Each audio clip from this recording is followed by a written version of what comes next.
Arranca Contextos Salvajes, 3 de la tarde en punto. Yo soy Ricardo Bajo Herreras y hoy vamos a hablar de... Parezco el Cristo de la Concordia, ¿no?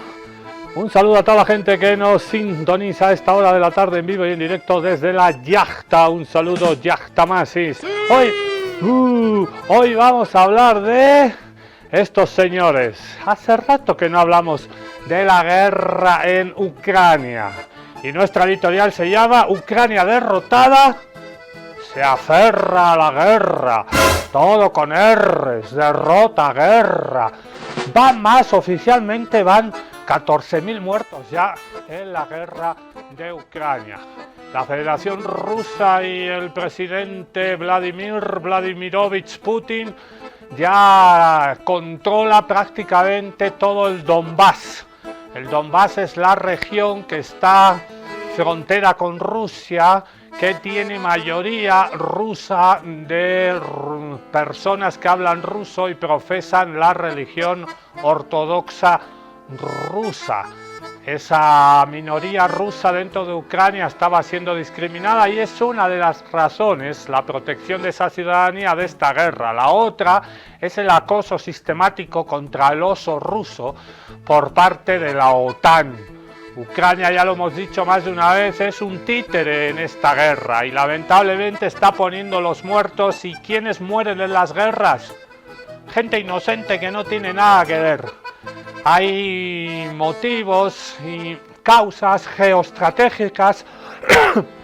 Perdón, ¿puedo ir a por mi agüita?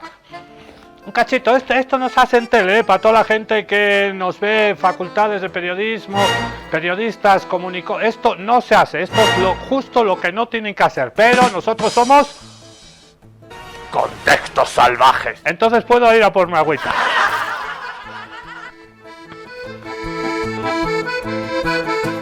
Qué linda música rusa con el Belachao estamos poniendo. Uno de los motivos de esta guerra es ese acoso de la OTAN contra Rusia, tratar de amedrentar al oso ruso. Europa ha tenido prácticamente a lo largo de su historia dos intentos de sojuzgar a los rusos, a los soviéticos, que están a caballo entre Europa y Asia. Es un país enorme, con más de 12 usos horarios. Va desde la frontera con Europa, ahí en Polonia, en Ucrania, hasta la frontera con Japón. Rusia tuvo una guerra ruso-japonesa y es un país enorme con una riqueza cultural impresionante. Napoleón intentó invadir Rusia. ¿Qué pasó? Que le fue mal. Hitler intentó invadir Rusia, Unión Soviética en ese momento. ¿Qué pasó? Que le fue mal. Los dos cayeron prisioneros del general invierno. Hace mucho frío ahorita en Rusia y tanto Napoleón como Hitler no pudieron con el frío ruso. Y por supuesto con la valentía y el coraje del ejército ruso primero, soviético después. Solo en el cerco a Stalingrado, la ciudad de los cuatro nombres, se parece a Chuquisaca, a Sucre, la ciudad de los tres nombres. Petrogrado durante el imperio de los zaristas, San Petersburgo después, Leningrado con el triunfo de la revolución bolchevique y Stalingrado. Actualmente San Petersburgo. Solo en el cerco contra Stalingrado murieron 4 millones de soldados soviéticos. Y después, cuando desapareció la Unión Soviética, el alma rusa quedó como partida, el Ajayu quedó como dañado, porque fue una afrenta a esa táctica de Estados Unidos a través de Mikhail Gorbachev para que desapareciera con la perestroika, con la glasnost, la Unión Soviética. Lograron tumbar a la Unión Soviética y dividirla en 1000 pedazos, como lo hicieron también con la Yugoslavia. Yugoslavia significa eslavos del sur. La Yugoslavia del mariscal Josip Tito, que derrotó a los nazis pero no consiguió que Yugoslavia permaneciera unida. Cada vez que ha habido un país fuerte en el mundo, Estados Unidos ha tenido solo una estrategia: dividirlos. también intentaron eso con nosotros acá en Bolivia. ¿Se acuerdan, no? Del golpe cívico prefectural de 2008. Querían dividir Bolivia porque somos un país grande, hermoso y con muchas riquezas naturales. Y lo consiguieron con la Unión Soviética, lo consiguieron con Yugoslavia y esto forma parte de ese asedio permanente. Hoy hablamos de Ucrania. Rusia ya controla prácticamente el 20% del Donbass, ya ha logrado prácticamente sus objetivos militares y ahora solo queda negociar los acuerdos. Una de las condiciones que pone Vladimir Vladimirovich Putin es que Ucrania no pertenezca a la OTAN y que en el futuro, si se quieren adscribir a la Unión Europea, ya ok, pero a la OTAN no, porque sería tener el enemigo ahí a las puertitas fuerita de tu casa. Y eso Rusia no lo puede permitir porque después va a ir Polonia, después Lituania, después Letonia, después Estonia y al final, ¡bum!, van a caer otra vez sobre el oso ruso. Hoy especial Ucrania, derrotada, se aferra a la guerra. ¡Salud!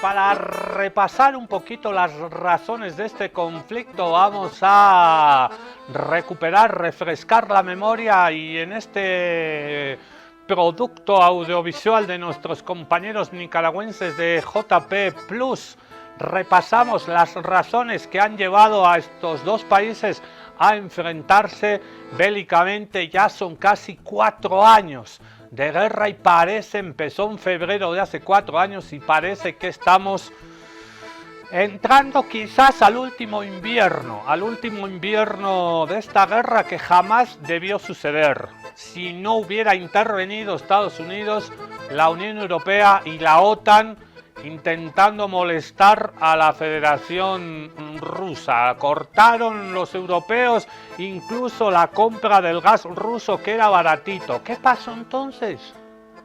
Que la Unión Europea le compra lo que compraba antes, gas ruso barato, que llegaba a través de los oleoductos, gaseoductos, a través de Polonia, Alemania y también por el mar Báltico. Uno de esos oleoductos fue saboteado. Iba por el mar, por debajo del mar y ¡pum!, lo explosionaron. Le echaron la culpa a los rusos, pero fueron los gringos y los alemanes. El Nord Stream 2. Los europeos, la Unión Europea se quedó sin el gas ruso barato y que llegaba muy rápido. Adivinanza, ¿a quién le compra ahora la Unión Europea el gas más caro? ¿Argelia? Sí, una parte de Argelia. ¿Pero a quién se lo compran? A los Estados Unidos. ¡Oh, qué casualidad! Chequen en el Google. ¿A quién le compran gas caro la Unión Europea? A los Estados Unidos. Estados Unidos ha dicho, tienen que aumentar todos los países de la OTAN 5% de todo lo que gastan, de su Producto Interior Bruto, 5% a gasto militar. Hay países que gastan 1, 2, 3%. No, todos obligados al 5%. Adivinen otra vez, adivinanza, ¿a quién le tienen que comprar tanques, bombas, armamento, de todo? A la industria bélica norteamericana. ¡No! Es decir, Estados Unidos alienta guerras con el único interés exclusivo de beneficiarse a ella misma. Se llama imperialismo norteamericano y lo hemos visto estos días con la nueva doctrina de seguridad nacional, a la cual le dedicamos hace 2 días un programa especial. Repasamos las razones del conflicto ruso-ucraniano y siempre los gringos hay por detrás, la alargada sombra del imperialismo norteamericano. En fin, chocolate por la noticia, ¿no? Хорошо известно, что на протяжении 30 лет ми вдячні партнерам за те, що вони поряд з нами. Today, we're also blocking 4 more major banks. Rusia y Ucrania dominan la atención mundial, un conflicto que puso expectante a todo el planeta. Para Rusia, una operación militar que frenaría un genocidio que inició hace 8 años y la defensa de su territorio ante el avance de la OTAN. Para Ucrania, una invasión militar para apoderarse de su territorio. ¿Invasión u operación militar? ¿Cuáles son las claves para entender lo que sucede en Europa del Este? Звертаємось до Європейського Союзу щодо невідкладного приєднання України за новою спеціальною процедурою. Если Россия столкнется с такой угрозой, как принятие Украины в Североатлантический альянс, в НАТО, то угрозы для нашей страны многократно возрастут.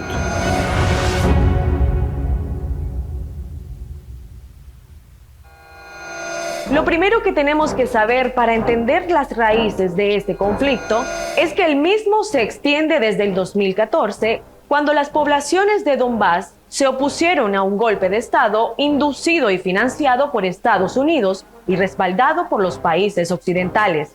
El golpe de Estado fue efectivo un 22 de febrero de 2014.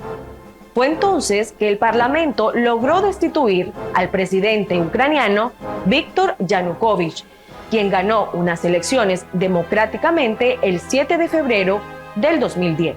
Настало время мне сказать о том, что я намерен продолжить борьбу за будущее Украины против тех, кто страхом, террором пытается оседлать ее. Вооруженные люди должны уйти.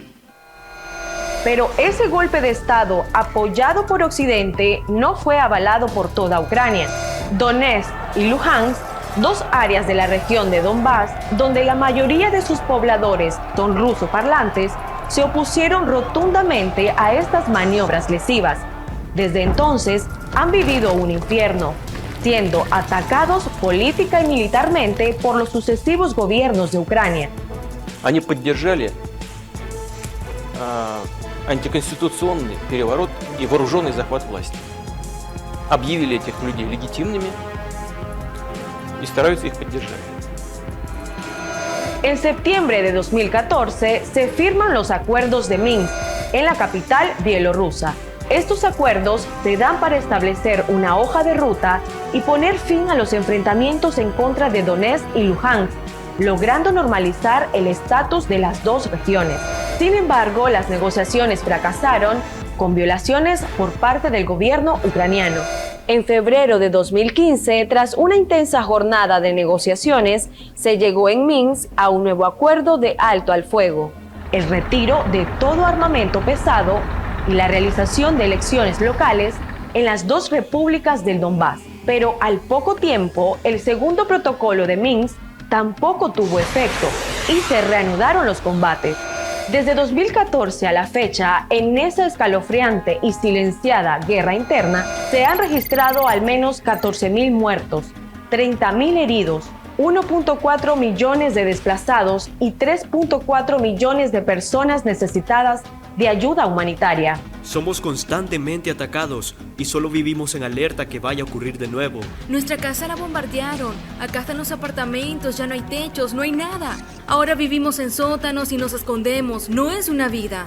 Algunas fuentes han asegurado la existencia de fosas comunes y muchos otros crímenes de guerra en contra de la población del Donbass por parte de las autoridades ucranianas. ¿Por qué el interés del gobierno ucraniano de atacar Donetsk y Luhansk? Ambas regiones están ubicadas en el llamado Cinturón del Óxido de Ucrania, al poseer grandes reservas de minerales, pero sobre todo por estar ubicadas en la frontera con Rusia a orillas del Mar Negro, constituyendo una ruta de acceso natural hacia Crimea. Es decir, que para Estados Unidos tener el control de Donbass a través de su aliado gobierno ucraniano se traduce en tener el control total de la principal zona de influencia sobre Rusia. Aquí es donde destaca otro actor importante dentro del conflicto, la OTAN.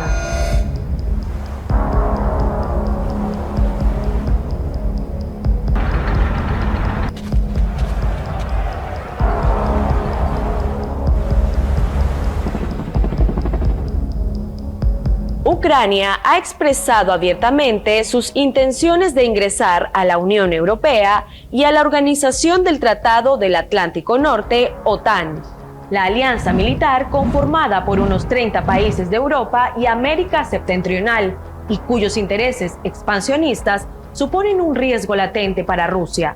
En términos geopolíticos, los planes de expansión de la OTAN hacia el este no solo tiene por objetivo cercar militarmente a Rusia, sino que posibilitaría una expansión occidental amenazando los intereses y la seguridad de esa nación. Desde los años 90, la Organización del Tratado del Atlántico Norte se había comprometido a no expandirse hacia las fronteras de Rusia. Sin embargo, este compromiso no se ha cumplido. Ни одного дюйма на восток, сказали нам в 90-е годы. Ну и чего? Надули, просто нагло обманули.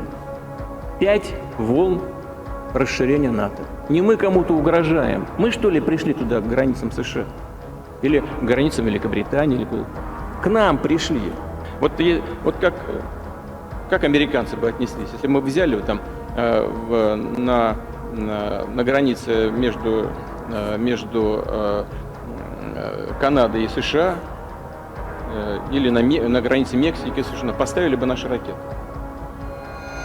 Ante esta situación, Rusia, Estados Unidos y la OTAN iniciaron una serie de negociaciones para establecer un acuerdo de seguridad en el continente europeo que incluyera a Rusia. No obstante, el Kremlin ha asegurado que la mayoría de sus preocupaciones fueron ignoradas. Así fue como se trascendió, tras 8 años de conflicto regional, a la amenaza de una guerra entre Rusia y Ucrania. Вооруженные силы противника находятся в боевых порядках и готовы к силовому захвату Донбасса. El 21 de febrero de 2022, Rusia hace oficial su reconocimiento de las repúblicas de Donetsk y Luhansk. 3 días después, se anuncia una operación militar especial en la región de Donbass. Защита людей, которые на протяжении 8 лет подвергаются издевательствам, геноциду со стороны киевского режима. El Kremlin ha dejado claro que no se opone a la independencia de Ucrania, sino más bien la reconoce como un Estado independiente y soberano. Никто не собирается оккупировать Украину. Цель операции объявлена открыто: демилитаризация и денацификация. Moscú ha dicho que su propósito en esta operación militar especial es proteger a las personas que han sido objeto de abusos y genocidio por parte del régimen ucraniano, el cual fue impuesto por Estados Unidos para avanzar hasta este punto geoestratégico. Rusia y Ucrania iniciaron desde finales de febrero 2022 una serie de negociaciones para poner un alto al fuego en el conflicto. Las reuniones son realizadas en Bielorrusia. Ante esta postura, ¿cuál es el interés de los países occidentales que integran la OTAN de alinearse en un proteccionismo al régimen ucraniano? Buenísimo ese repaso de las razones del conflicto entre Rusia y Ucrania. Y a la compañera nicaragüense que nos ha dado este reporte tan bueno, se le ha olvidado un pequeño detalle. Ucrania, el Donbass, es importante, como hemos visto en ese mapita, por esa posición geopolítica que te conecta con el Mar Negro y a la vez te conecta con el Mar Mediterráneo. Son rutas comerciales muy importantes y ahora quien controla las rutas comerciales controla el mundo. Por eso está la iniciativa china de la franja y la nueva ruta de la seda. Pero Estados Unidos está poniendo harta plata y le está sosteniendo militarmente al régimen de Zelensky, de Volodymyr Zelensky, con mucha plata, muchas bombas, mucho armamento. No hubiera aguantado una semana Ucrania si no es por este apoyo explícito, masivo, durante muchos años de la industria armamentística norteamericana y de la OTAN. ¿A cambio de qué? Te preguntarás. Porque Estados Unidos no te presta un peso si no es a cambio de algo. Es como el Fondo Monetario Internacional, el Banco Mundial, te dan créditos, pero luego te dicen, ¿y con qué nos vas a pagar, viejo? ¿Tienes litio? Sí. Bueno, con esto nos vas a pagar. Tienes gas, petróleo, tienes agua, tienes minerales raros, tienes uranio. Con esto nos vas a pagar. Los gringos no te regalan ni el buenos días, te regalan gratis. ¿Y qué tiene de riqueza Ucrania? Tierras raras. El 90% de las tierras raras están en China. Sin las tierras raras no hay celulares, no hay computadoras, no hay industria tecnológica. Hay muy poquita tierra rara, que son 12 minerales muy raros que son vitales a la hora de armar todos los componentes eléctricos y también los carros de batería de litio. Todo eso está mayoritariamente concentrado en China. Pero fuera de China, el país que más tierras raras, ¿adivinen quién es? Ucrania. Sí, ese. Le ha faltado ese. Vamos a repasar ahora. Esto se va a poner bueno. ¿Por qué está ganando Rusia en el frente militar? He traído aquí a mis cuates invisibles. Aquí, aquí les presento a todos. Hay un cuate aquí laburando. No lo ven porque es invisible. Los amigos de Contextos Salvajes estamos camuflados. Porque entramos a la guerra de guerrillas, hay que camuflarse. ¡Pum! Golpear y largarse, golpear y largarse.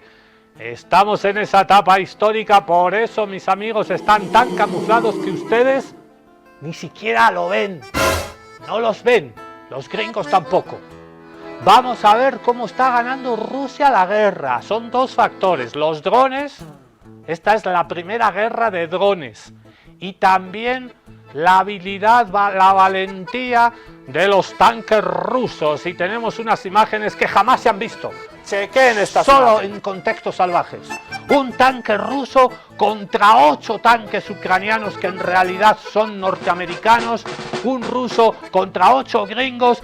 Adivinen quién gana. Empieza por Ru y acaba por Xia. ¡Ja! ¡Tómatela! En este video legendario, podemos observar a un solo tanque T-90 que se va acercando rápidamente al frente de batalla.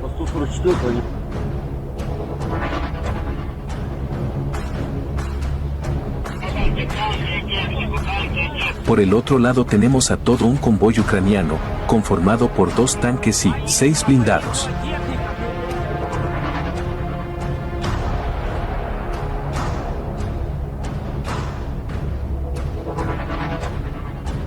El T-90 del oso rápidamente se camufla entre los arbustos y árboles, sabe que tiene una tremenda desventaja porque es 1 contra 8.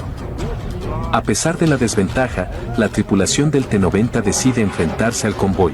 El tanque del oso ya tiene en su mira a su presa y se prepara para la batalla.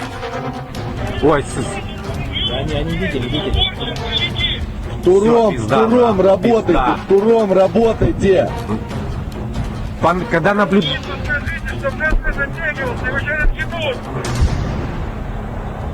Блять, пусть поддержат чем, пусть что-нибудь накрывает сапогом, пусть если когда видят технику сапогом или... El T-90 del oso dispara el primer cañonazo e impacta en un MAS-Pro estadounidense. Como se puede ver en las imágenes, el tanque ucraniano responde, pero no da en el blanco, el T-90 del oso sigue intacto. ¡Boom! Nuevamente el T-90 dispara a un MAS-Pro estadounidense, y lo hace estallar. Las imágenes son muy contundentes. Como se puede ver, el tanque del oso retrocede sigilosamente, pero no deja de apuntar a su presa. El convoy ucraniano está confundido, piensan que son 5 tanques rusos, pero solamente es uno. El convoy ucraniano se detiene, y se agrupan, pero esto es un gravísimo error. El tanque del oso y su tripulación saben que tienen una única oportunidad para derrotarlos por completo.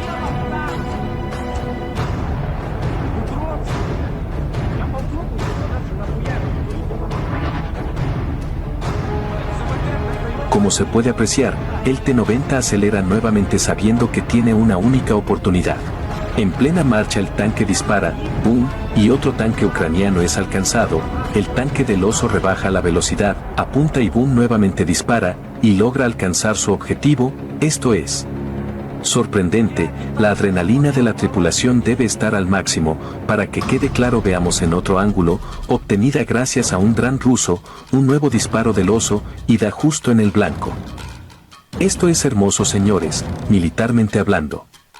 La valentía y la osadía de los tripulantes deja sorprendidos a sus camaradas que están monitoreando este hecho histórico.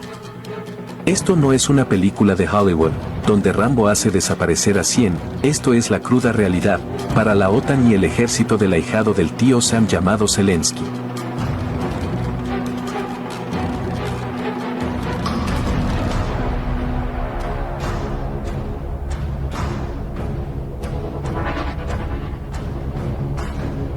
Victoria.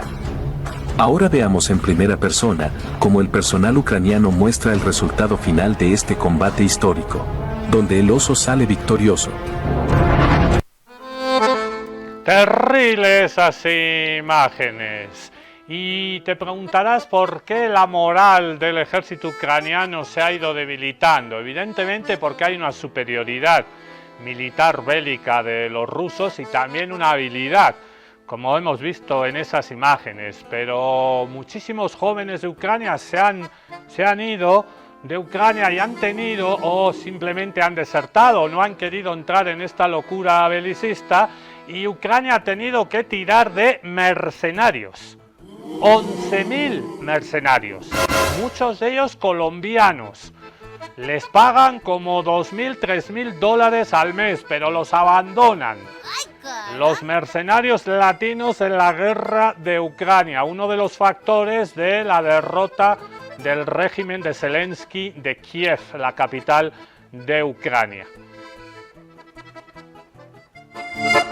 Buscamos personas fuertes y valientes para puestos de combate y no combatios en el ejército ucraniano. Somos el ejército más fuerte de Europa. Únete a nosotros. Ucrania ya no tiene soldados suficientes. Ahora busca mercenarios extranjeros y hasta mayores de 60 años. El autodenominado ejército más fuerte de Europa acaba de admitir sin querer su fragilidad en la guerra frente a Rusia. Hola, les habla el Ministerio de Defensa de Ucrania y esta es la primera vez en mi vida que hablo en español. Todo esto es para invitarlos al sitio web del Centro de Reclutamiento de Extranjeros. Volodymyr Zelensky lanzó una convocatoria internacional para reclutar mercenarios extranjeros en sus unidades de combate. Según su Ministerio de Defensa, ya hay más de 9.000 inscritos. Se promete un salario de unos $3.000 para ir y en muchos casos a la primera línea de combate para enfrentar el ejército de la Federación Rusa.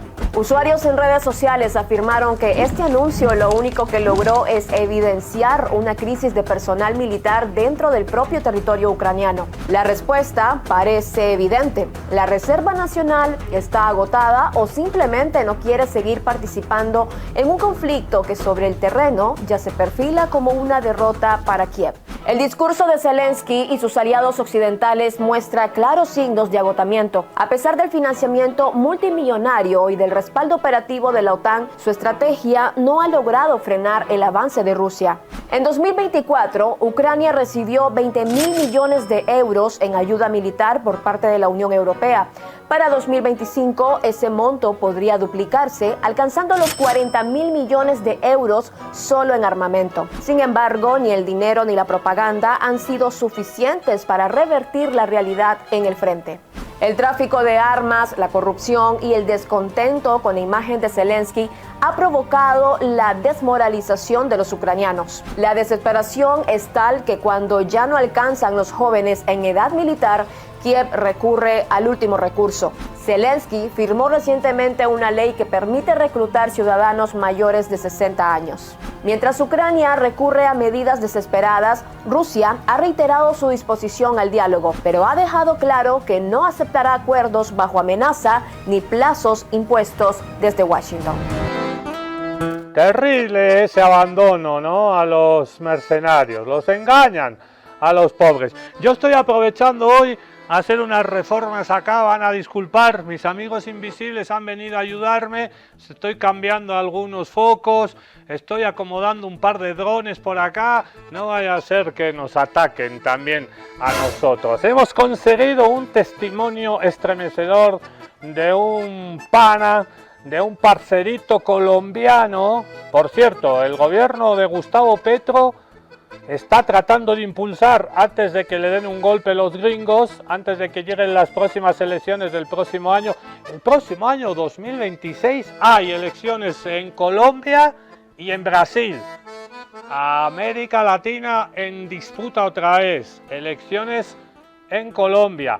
Petro, una de las cosas lindas que está tratando de hacer es una ley que prohíba que los ciudadanos colombianos se presten a ir a guerras que no son suyas, es decir, prohibir los mercenarios a través de una ley, que no puedan salir de Colombia. Muchos son ex soldados del ejército colombiano, entrenados en las bases militares que tiene Estados Unidos en Colombia, han ido a hacer cursos también a los Estados Unidos y luego van vendiéndose y son mercenarios. Colombia está tratando, ojalá lo logra, cruzamos los dedos aquí en la escalera también, tratando de prohibir a los mercenarios. Y hemos conseguido un testimonio de un parcero colombiano que dice: compañeros, colegas colombianos míos, soldados, no vayan a la línea de frente de Ucrania, no vayan, porque van allí y ni les dan protección, ni les dan escudos, ni armas,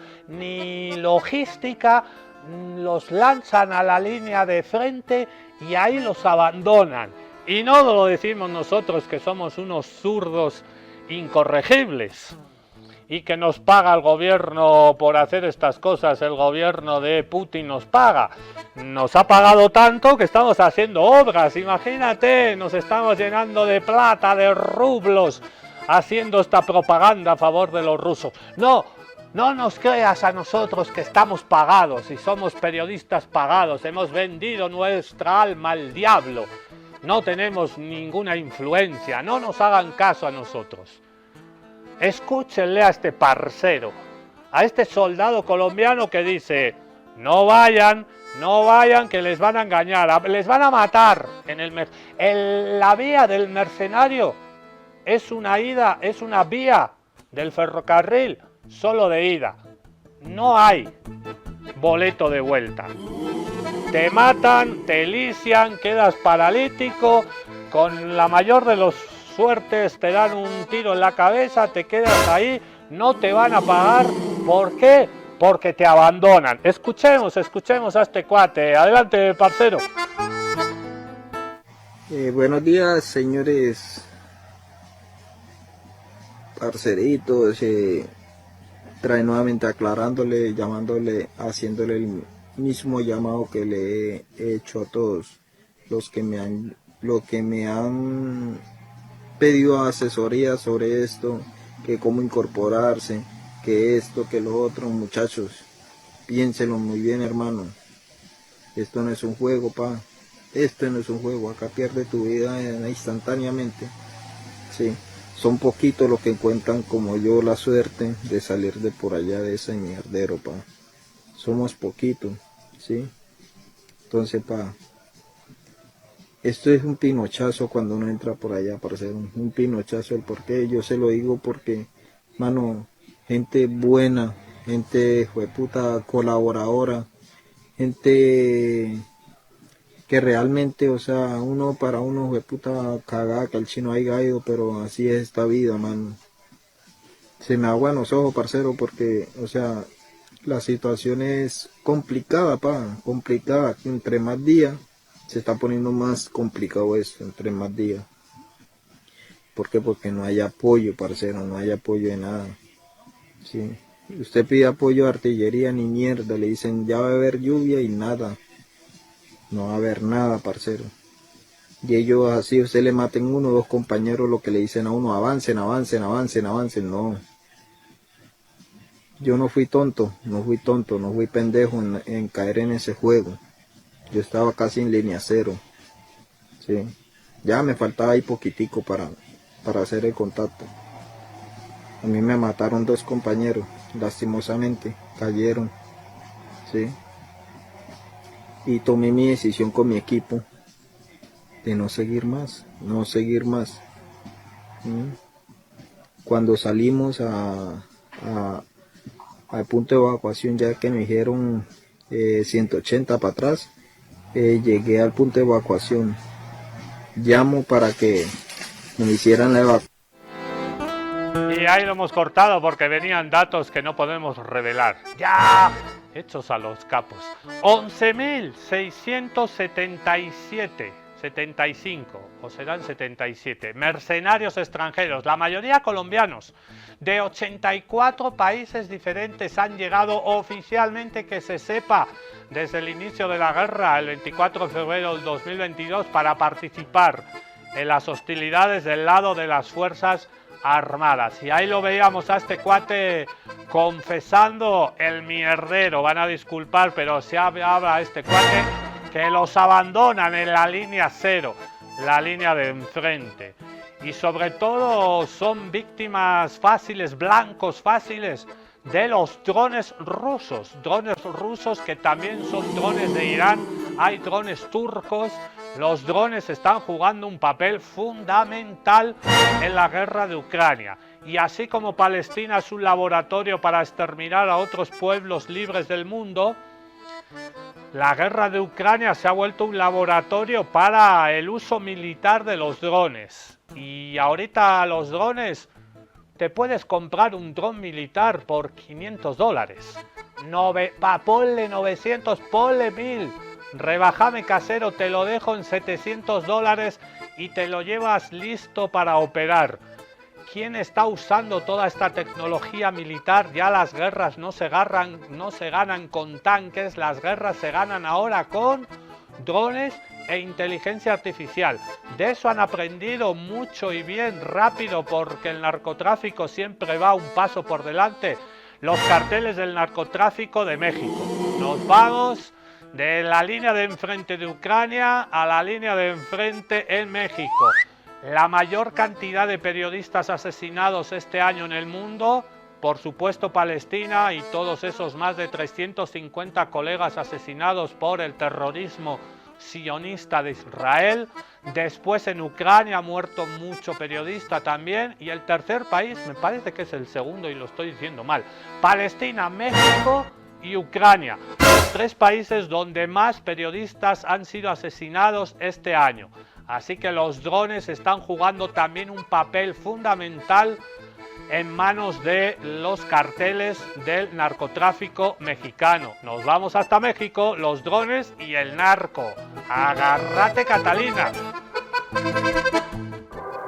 Existen registros de que en México los cárteles utilizaron drones para la vigilancia y el tráfico de drogas desde principios de la década de 2010. Ciertamente en ese momento nadie prestó atención, incluyendo las autoridades mexicanas. Un poco más tarde, en enero de 2015, un dron que transportaba 2.5 kilogramos de metanfetamina se estrelló aproximadamente a 24 kilómetros de San Diego, California, muy cerca de su frontera con Tijuana, México. Nuevamente, esto solo estuvo un par de horas en los titulares de los noticieros y todos se olvidaron de este evento. Pero el primer caso registrado de un dron comercial armado, o sea, para fines de ataque en México, se produjo en 2017, cuando la Policía Federal detuvo un coche robado en Valtierrilla, Guanajuato, e incautó armas de fuego como AKs junto con un dron explosivo. Los explosivos estaban básicamente metidos en el cuerpo del dron y atados con cinta adhesiva. Los medios mexicanos en aquel momento dijeron que el explosivo era una papa bomba que tenía acoplado un detonador de radiofrecuencia. Esto era por lo menos poco común en México en aquel momento,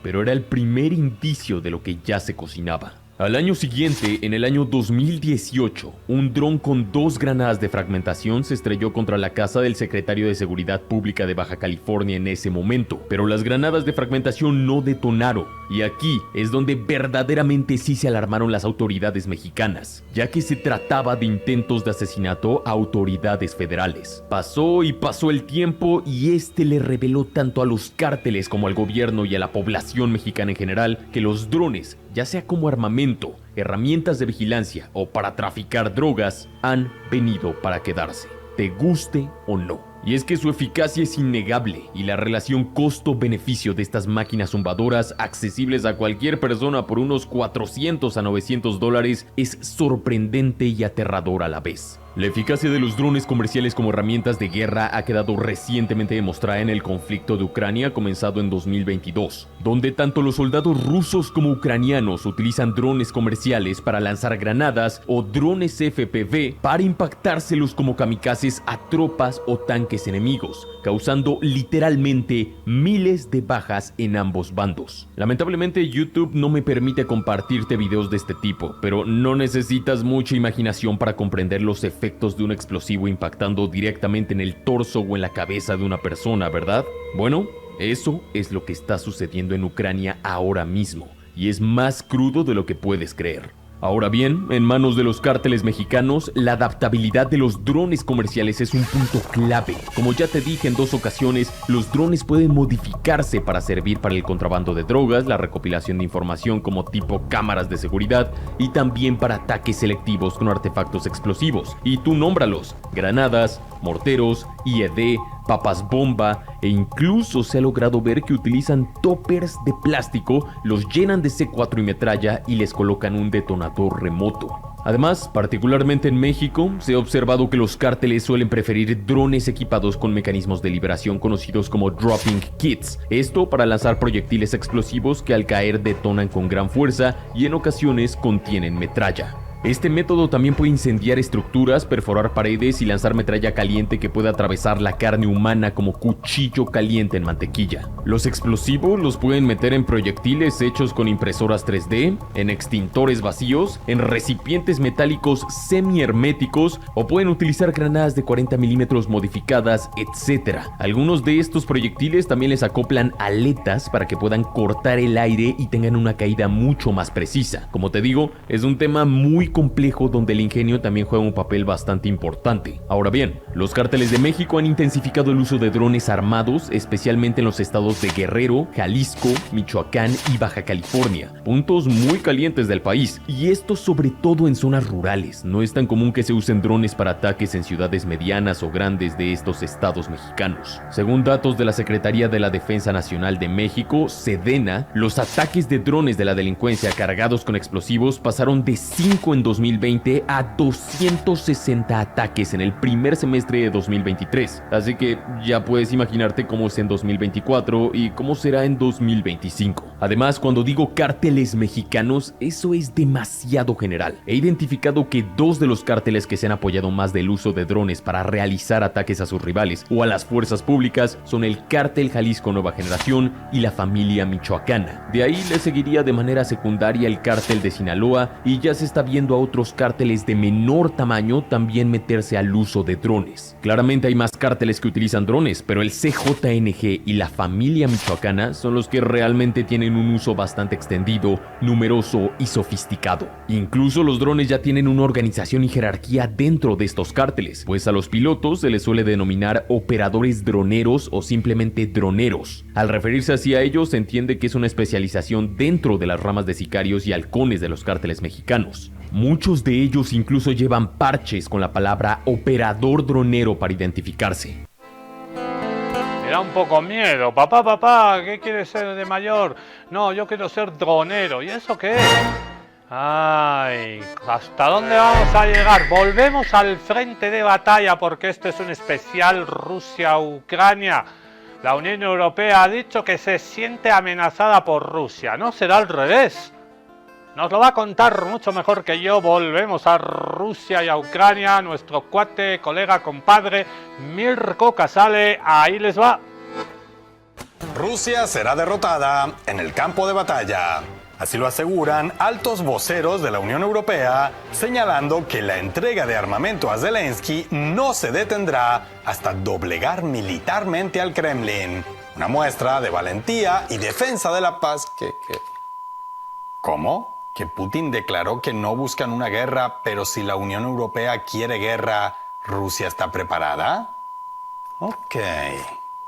Insólita amenaza desde el Kremlin. El régimen ruso, sin mediar provocación alguna por parte de la Unión Europea, acaba de amenazar a todo el mundo libre con un inminente ataque, muy posiblemente nuclear y apocalíptico. Y ahora sigamos con otras noticias con nuestra siempre objetiva y balanceada mirada al acontecer mundial.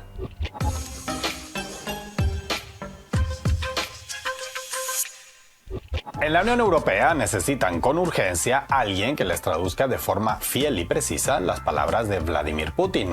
Bueno, no, en Bruselas entienden perfectamente lo que dice el presidente de Rusia y lo que requieren más bien con urgencia es un psiquiatra competente o ajustar las dosis de medicación. En días recientes, medios hegemónicos y voceros políticos en Europa Occidental hicieron un auténtico escándalo por unas declaraciones de su actual villano predilecto, señalando que Putin había amenazado con atacar la Unión Europea. La habitual histeria guerrerista de Bruselas batió su propia marca, lo que es bastante meritorio teniendo en cuenta que van superándose a sí mismos prácticamente cada día desde hace casi 4 años.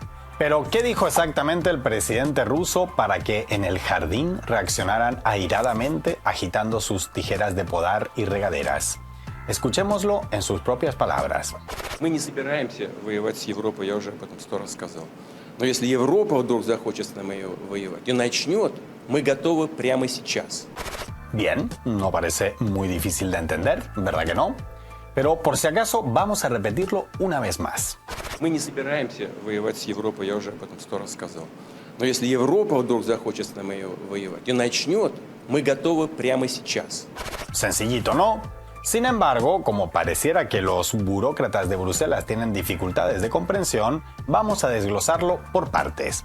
Cuando Putin dice no vamos a entrar en guerra con Europa, ya lo he dicho 100 veces, está diciendo por centésima o centésimo primera vez, según se interprete sus palabras, que Rusia ni busca, ni le interesa, ni pretende tener un enfrentamiento bélico con ninguno de sus 27 vecinos del oeste europeo. Hasta ahí todo claro. Incluso Kaja Kallas podría entenderlo sin ayuda externa, poniendo algo de esfuerzo de su parte, claro está. Pero el mandatario ruso dice algo más. En concreto, afirma que si Europa de repente quiere entrar en guerra con nosotros y lo hace, estamos preparados desde ya mismo. Es decir, si la Unión Europea quiere guerra con Rusia y da ese paso en primer lugar, en Moscú están preparados para ese escenario. Fíjense que hay un sí condicional al inicio de su frase. Si Europa de repente quiere entrar en guerra y lo hace, estamos preparados. Es decir, si desde Bruselas no dan ese primer paso, no habrá confrontación. Fácil de entender, ¿no? Imaginen cómo, si con algo tan fácil de entender entraron en pánico sin motivo, cómo fue su reacción ante lo otro que dijo Putin en ese mismo contexto. Если Европа вдруг начнет с нами войну, мне кажется, что очень быстро, это же не Украина. С Украиной мы там действуем хирургическим способом, аккуратненько, так? Чтобы, понятно, да?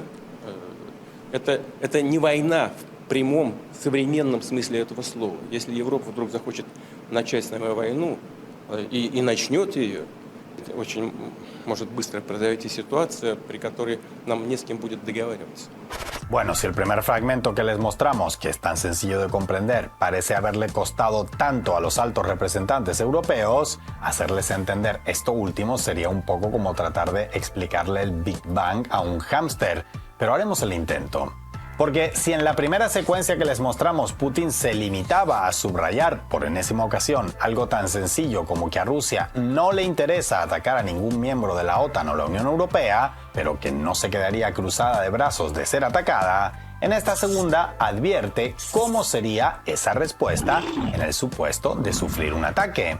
Y acá es bueno traer a la memoria las declaraciones que hizo el presidente ruso hace más de un año cuando fue entrevistado por Tucker Carlson, en las que describía el conflicto ruso-ucraniano como un enfrentamiento que tiene mucho de guerra civil entre pueblos que pueden considerarse como más que hermanos. Por eso, en las recientes declaraciones que tanto revuelo causaron artificialmente, Putin recuerda una vez más que en su enfrentamiento con Kiev, Moscú no está haciendo uso de toda su capacidad militar, ni en armamento, ni en estrategia, ni en intensidad. pero que en paralelo al hecho de que Rusia no ha entrado en guerra de verdad con su vecino del sur por cercanía histórica y cultural, es bueno tener en cuenta que los vínculos rusos con Europa Occidental no son ni remotamente comparables, como tampoco lo sería la reacción del Kremlin ante una agresión proveniente desde allí. Región donde, además, salvo menos de un puñado de excepciones, todos los países de Europa Occidental pertenecen a su vez a una alianza nuclear como la OTAN. Lo paradójico del asunto es que esto sí que lo entienden y lo saben perfectamente en Bruselas, pero no les importa fingir demencia y, ya que están, amnesia. Demencia haciendo creer que los están amenazando y, sobre todo, amnesia, simulando que ellos jamás han amenazado a nadie, cuando la verdad es que ni lo uno ni lo otro. Por un lado, a Rusia no le interesa ampliar y escalar un conflicto armado en el que lleva ventaja desde el inicio, tal como se comprueba en el terreno cada vez más con cada día que transcurre sin un acuerdo. Quienes pudieran tener interés en escalar las hostilidades, a pesar del elevado riesgo de confrontación global, son quienes sienten que van perdiendo, aunque no lo reconozcan en público. Por el otro, desde Bruselas no pueden decir que nunca hayan amenazado a Moscú como tratan de hacer creer. Al contrario. Y no hablamos solo de amenazas financieras en forma de sanciones e intentos de aislarla de la economía global, sino también de amenazas militares. Porque de igual manera que la guerra que se libra entre Ucrania y Rusia es una guerra proxy entre la OTAN y Rusia a través de Ucrania, las amenazas también se dan de forma proxy a través del mismo intermediario. Ya desde 2014, desde el norte global, armaron y alentaron el enfrentamiento y 8 años después se involucraron por completo en él. No solo entregando armamento de toda clase y cada vez mayor alcance a Kiev, sino empujándola a continuar el enfrentamiento a toda costa, señalando que el conflicto debía dirimirse en el campo de batalla, tal como aseguró el ex canciller europeo Josep Borrell en su momento, o animando a Zelensky a usar las armas dentro del territorio ruso, reconocido como ruso incluso por Ucrania, como hizo invocando el derecho a la defensa, el por entonces secretario general de la OTAN, Jens Stoltenberg. Entonces, los intentos de Bruselas para mostrarse como una inocente víctima amenazada por Moscú no son más que parte central de su discurso para justificar el aumento del gasto militar en la Unión Europea y de esa manera tratar de alargar un conflicto que alentaron desde sus inicios para infligir una derrota estratégica para Rusia que cada día que pasa se parece más y más a una derrota estratégica para sí mismos. Derrota estratégica de Ucrania, y no solo pierden en el terreno militar, sino que un gran escándalo de corrupción ha azotado al gobierno del régimen de Volodymyr Zelensky en los últimos días. Nos lo va a explicar con chuis mucho mejor que yo Ignacio Ramonet, colega periodista español del periódico mensual Le Monde Diplomatique. Adelante, avanti Ramonet, bienvenido a tu casa. Enorme escándalo de corrupción que hay en Ucrania. Obviamente Ucrania, un país en guerra, un país en muchas dificultades ante el avance militar ruso, y en el problema ahora con este proyecto de paz que está negociándose esencialmente entre Estados Unidos y Rusia, en particular con los enviados especiales del presidente Trump que están conversando con los consejeros del presidente Putin, en este momento delicado donde los europeos tratan también de introducirse, donde hay por una parte un deseo de paz de la población ucraniana que está entrando en el invierno y que tiene enormes dificultades, sobre todo porque las instalaciones energéticas han sido muy atacadas por los ataques rusos, y con el frío intenso que que empieza a haber ahora en Ucrania. Obviamente el estallido de este enorme escándalo de corrupción pues hace muy mala impresión, y la impopularidad de este gobierno, del gobierno del presidente Zelensky, está aumentando. ¿De qué se trata? Bueno, Ucrania es un país con gran tradición de corrupción. Algunas organizaciones internacionales sitúan a Ucrania como el tercer país más corrupto del mundo. No desde ahora, prácticamente desde que cayó la Unión Soviética en 1991. Hay como una tradición de la corrupción, del soborno, en particular en muchos sectores, la policía, en particular el sistema de salud, hay que pagar por cualquier cuidado, y también por, digamos, el sector de la educación, en particular la educación superior, y por cualquier trabajo de funcionarios hay corrupción, hasta el punto de que finalmente en torno al 2015 hubo un deseo por parte, cuando Ucrania pidió su integración a la Unión Europea y organismos internacionales, también Estados Unidos, el Fondo Monetario Internacional, el Banco Mundial, exigieron que se crease en Ucrania organismos anticorrupción. Y de hecho se han creado dos que están funcionando. La prueba de que están funcionando es que han conseguido denunciar este escándalo de corrupción, descubrirlo y denunciarlo.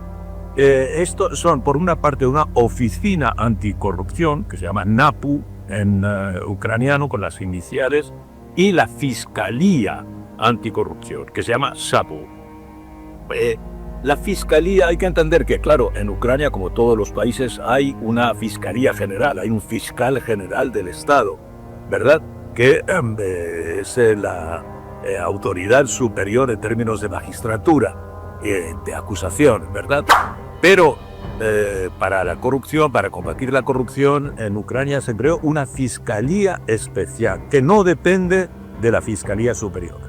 Y curiosamente, hace unas semanas, un poco antes de que estallara este escándalo, el presidente Zelensky trató de integrar estos organismos de lucha contra la corrupción bajo el amparo, bajo la autoridad de la Fiscalía General del Estado, que obviamente es mucho más susceptible de ser corrupta, porque entre las instituciones más corruptas de Ucrania está la justicia.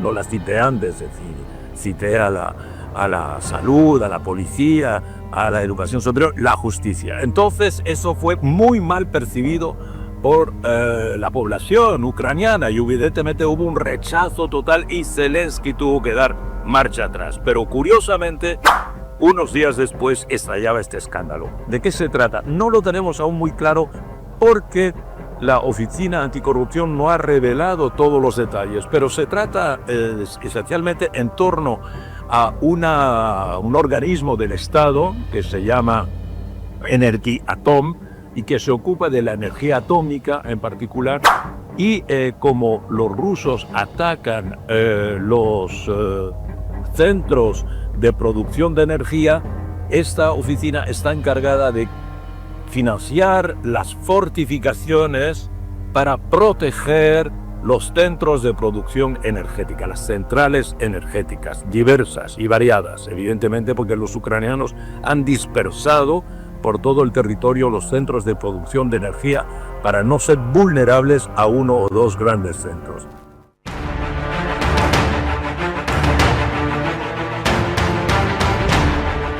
Interrumpimos nuestra programación salvaje y contestataria. Siempre he querido decir eso. Interrumpimos ahora en serio la programación habitual de Contextos Salvajes porque tenemos una noticia de última hora. Acaban de detener a Luis Arce Catacora, detenido por el caso Fondo Indígena. Ha sido detenido en el barrio de Sopocachi, lo va a confirmar su ex ministra de la presidencia, la señora Prada. Luis Arce Catacora está en estos momentos en instalaciones de la policía. Detenido Arce Catacora por el caso Fondo Indígena.